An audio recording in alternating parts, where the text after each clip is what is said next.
Hello and welcome to Redeeming Thunder and Daughters of Fire. I'm here to give you a prophetic word regarding the Ordained Spouse series. This is chapter 77, part 2 of the Crowned series, given to me on 3/30/2026. And this one you have to listen to because you are on a major interstate highway. You have been for some time, and it's going to continue for a little bit longer. Okay? And I received this prophetic word through a dream. Something is occurring and your body is feeling it, and your inner being is receiving signals. Okay? Right now you need to ask the Heavenly Father for high discernment, and you need to recognize what's familiar and what's not familiar, because there's a familiar spirit that wants to seep in your life again. And if you're not paying attention, you could have sorrow longer than you need to. Okay? Or you could not do a switch and not end it, and continue on with trusting people and leaning upon people that are really not ever going to meet you where you need them to be in your life. Okay? So you need to make sure that you're paying attention so that you are ahead of the game. All right? Not like your life is a game, but you're not your time's not being wasted. That's what we're trying to get here. So I'm gonna speak about the dream, and I'll give the interpretation in the video. I saw this woman driving on a major highway, and the vehicle was a huge tour bus. She was driving amongst others that were in their own vehicles, driving on a major highway, almost like an interstate highway, like traveling to another state. So, anyway, they drove up to a restaurant stop, you know, where they have those gas stations with those little mini marts. Sometimes they have restaurants on those pit stops. Okay, so several others had gotten out of their cars and they were making their trip to California. Somehow in the dream I knew it was California. And what is essential to know is that California is the land of Canaan. That is the promised land in the Bible. All right, so I saw that this woman was driving a huge tour bus all by herself, and she's never driven long distance by herself before. So she's doing this road trip by herself without any family members, without any friends, without any spouse. Okay? And she is driving her children and herself to California. So some of you are on your way towards the promised land, and you're heading over there by yourself. And so you're not bringing any counterfeits along. You're not bringing any ancestors or anybody. You have people who were not supposed to come with you have dropped off of your life. Okay? So in this moment in time, there was a lot of anxiety due to not the unknown. I could feel her anxiety. She was feeling overwhelmed by the trip. And she was feeling very overwhelmed by the immensely large bus that she was driving. She's never driven a huge bus before as well. And it was like the steering wheel was and being on an elevated seat, it just felt enormous. Everything felt foreign to her. Okay? She had entered the rest stop station where the gas station was at, which also held the market restaurant. And she felt an adrenaline rush. And she felt like she needed to rest. Like she was running off of fumes at this point. Exhausted. You know how you're just running off of energy drinks after only getting like 4 hours of sleep for a really long time? Okay? It felt as if she was driving all night and all day and she was running on little sleep. So she was like on this adrenaline rush. And I saw that she spoke to the clerk, but I don't remember what was stated or what she wanted to buy. Okay. And so they were just standing around in the restaurant hallway, and then I woke up. Okay?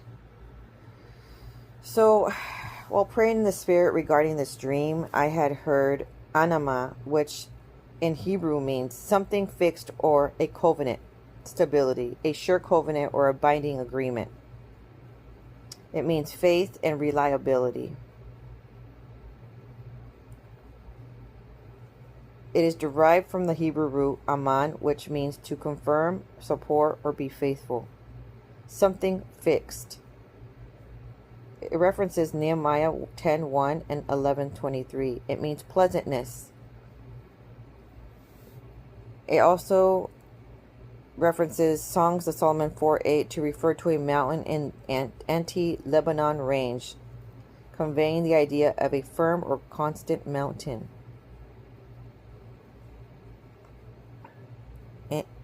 Also, it means loyalty and integrity.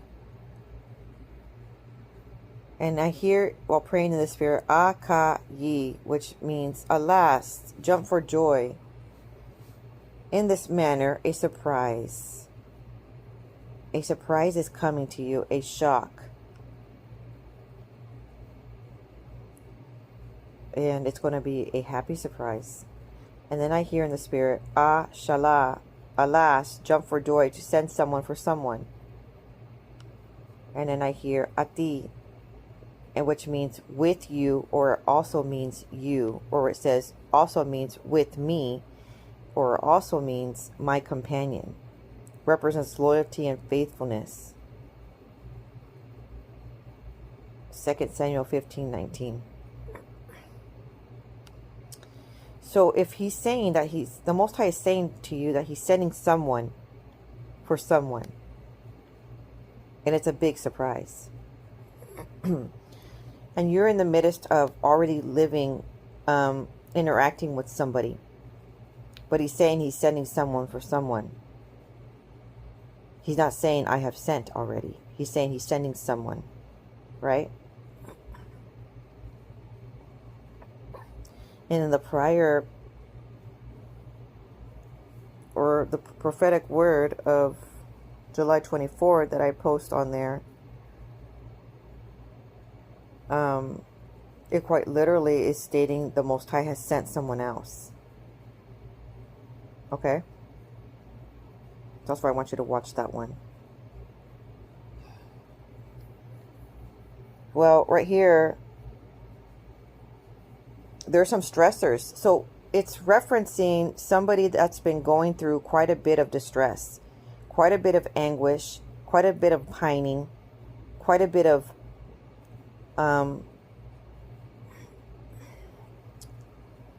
pining for somebody, longing for somebody. And then the dream is that she's traveling through the interstate by herself with a lot of unknown uncertainty, but she has to get there to the destination with not a lot of support. Okay? Meanwhile, you are dealing with quite a bit of stress. Maybe you're dealing with migraines now at this point. Maybe your body's aching. Maybe, you have some misalignments or a lot of body aches. Sometimes there's emotional pain that affects your body.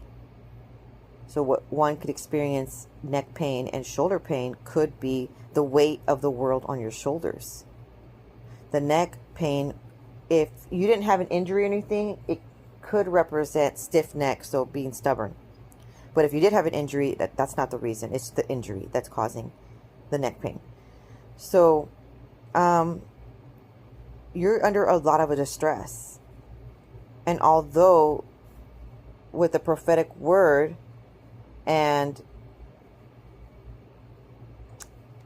you have been communicating with an individual, sharing your pain, or you're sharing the reasons behind your pain, or just sharing that you're dealing with a lot on your plate, and etc., and they're being there with the potential. And that's where I want to get at with you.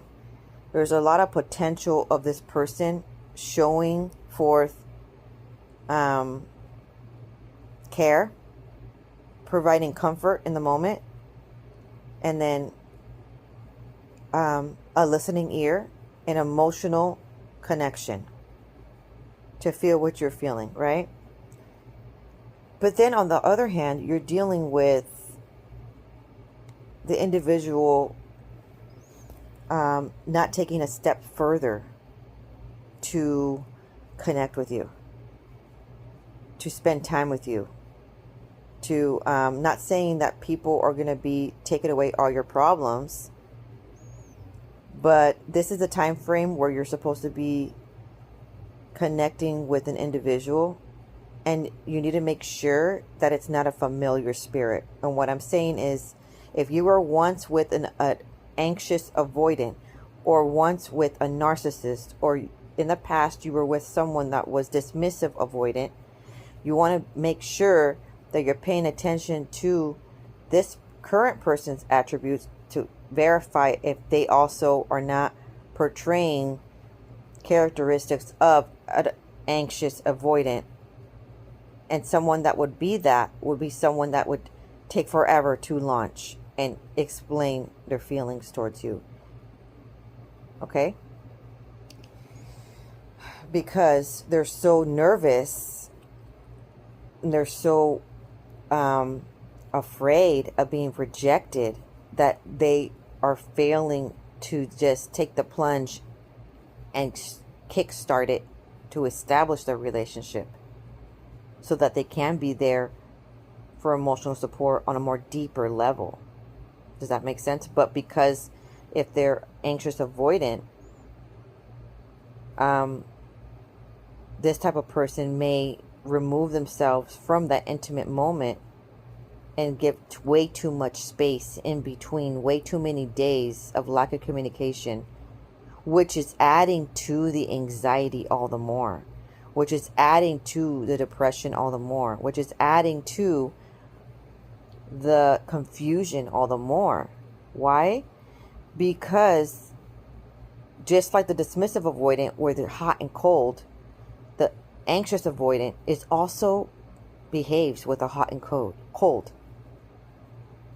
One day they're really close, and it seems like it's going to go somewhere, and then all of a sudden they pull away and they don't take action. Now, the Most High doesn't want you chasing, remember?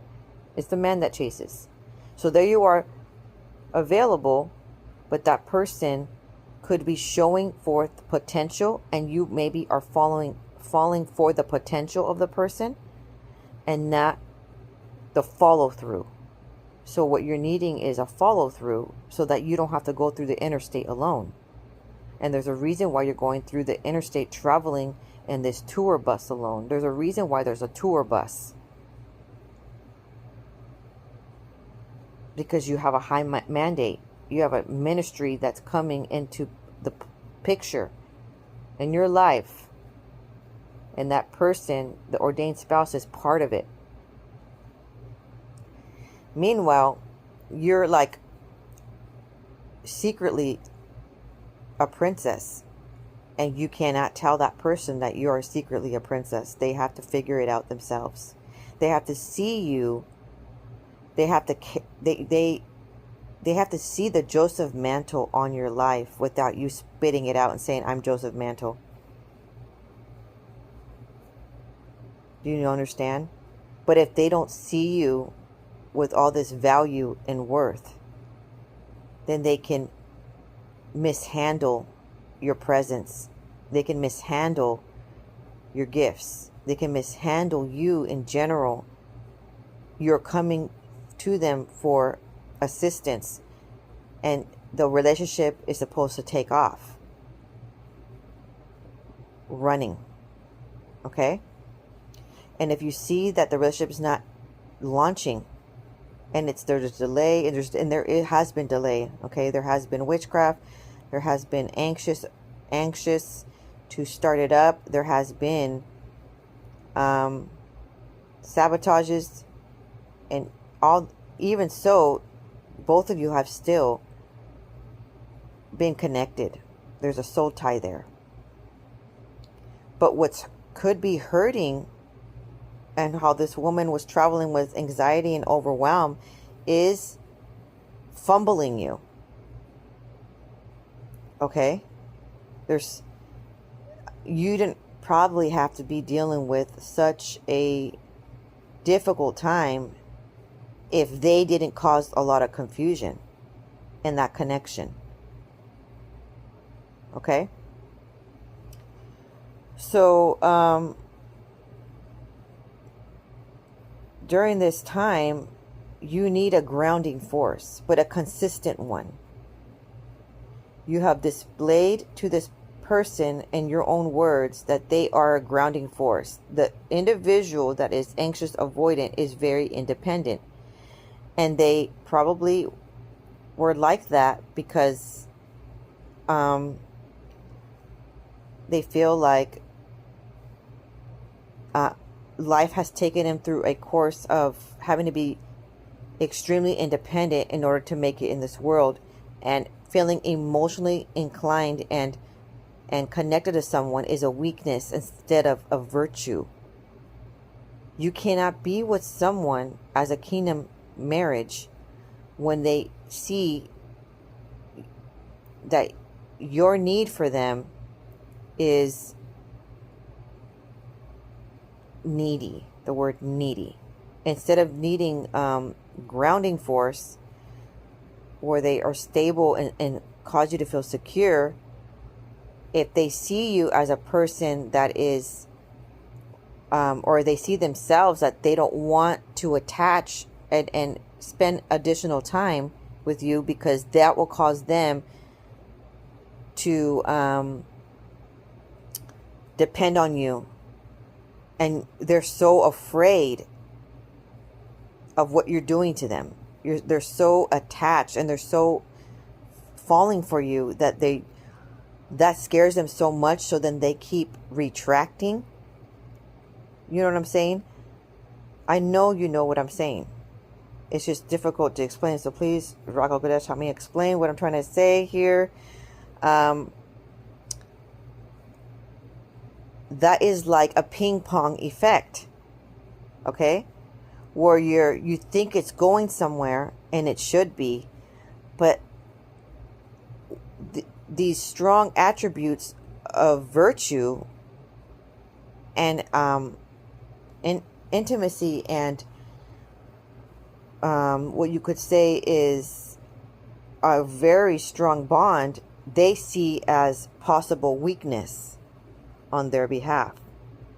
So in more of the story here is they're not emotionally ready for you to carry your mantle, to carry that tour bus that you have and whoever's in the tour bus. And the wishy-washy is causing the woman to get overwhelmed with the task. So now she's on a interstate highway traveling, right?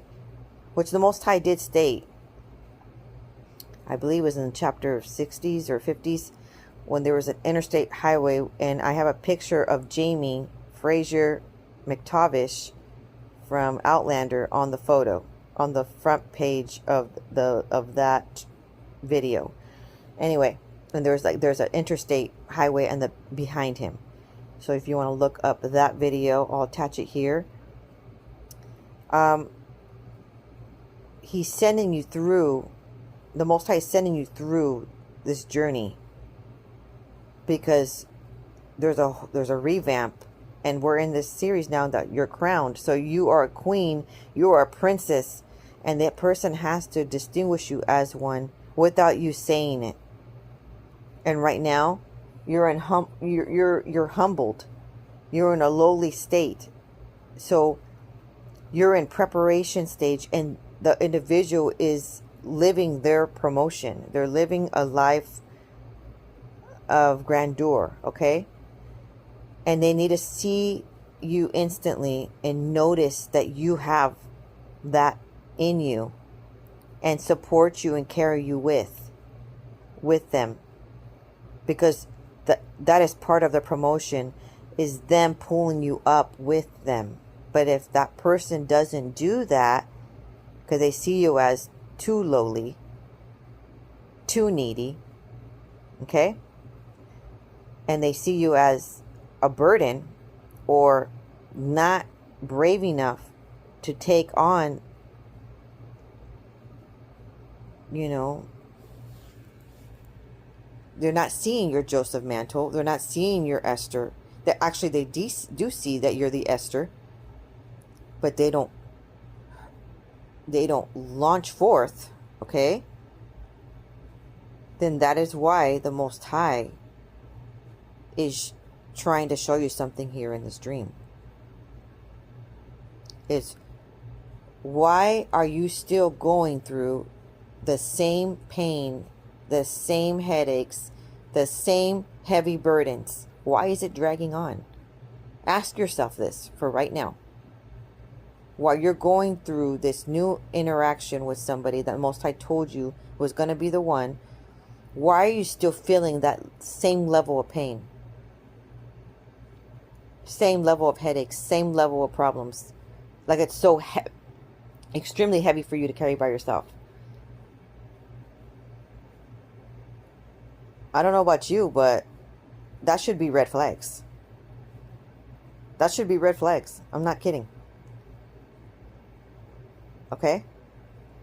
Why is the Most High saying right here? What was he saying? Ayika ati. Why is he saying anama? There's still a sure covenant binding agreement, okay? There's still a surprise occurring. Why is he still saying that there's still a surprise coming? If the surprise was supposed to be this individual that already was here. Then he says, Shallah, to send someone for someone. And it says, Ati, which means with you, a companion. Because the Most High is still sending someone. That may be clues that he's sending someone else and not this individual. Because you can't be in the loving and embracing the potential of a man. That's like really dangerous to stay in that. You could be like that for years, and you could feel so broken. You could feel more broken than the dismissive avoidant, because the anxious avoidant is failure to launch.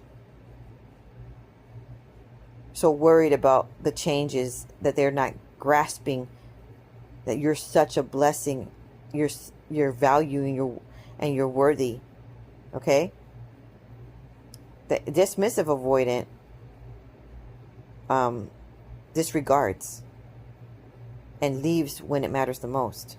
But the anxious avoidant sees all of your troubles, sees all of your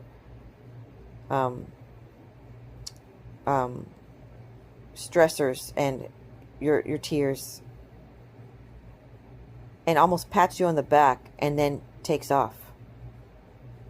And shows way more emotional support, kindness, sweetness, intimacy with conversation. So you're pouring out your heart and sharing how much you appreciate. And then they're still gone. Because remember, it's avoidant. That's what it means. Then they avoid.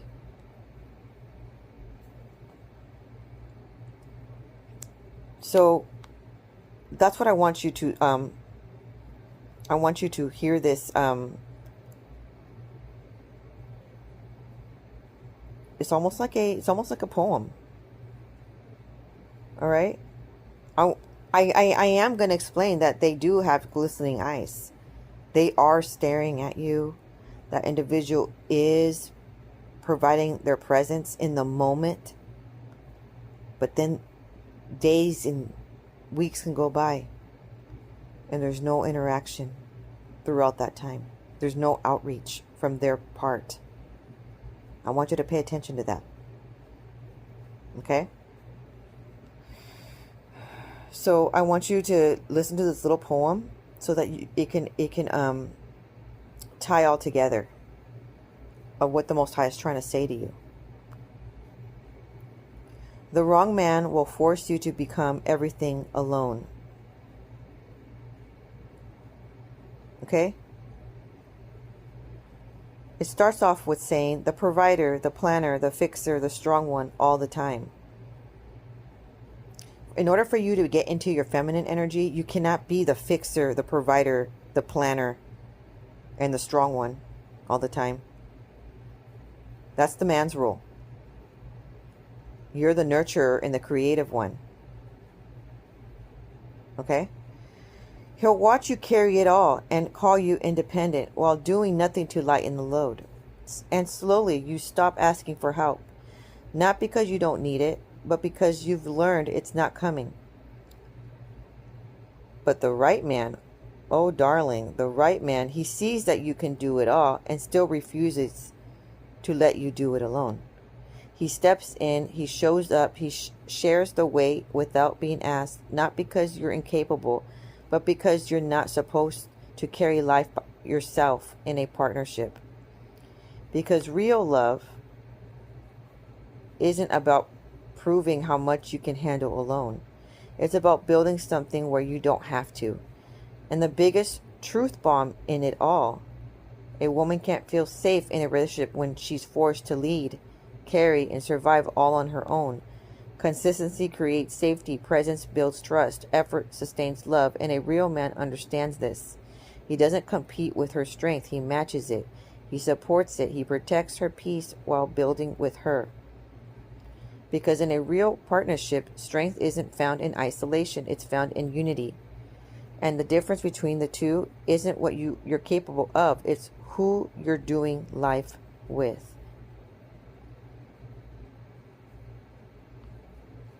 So what I'm trying to say is there's going to be many that are attracted to you because you're like super divine, okay? You are all that, okay? But not everybody can hold you correctly, and not everybody's loving you correctly, even though they portray that they love you. If they're still abandoning you, they're not loving you correctly. So you have several mantles on your life. You can't just date anybody. You can't just marry anybody. And it may feel that it's almost ending before it even started. So this woman, she was doing her little excursion to California in the dream all on her own. Because her goal is still getting to the promised land. But the Most High is saying someone is coming. Someone is coming. And they're going to see that you're very independent and you are boss babe, okay? But they're not going to have you do it all on your own. Okay? Let's say you have an ex and you have children and you're co-parenting with that parent. And this individual's coming into the picture and they're just going to come in whether the ex is feeling awkward about it or not.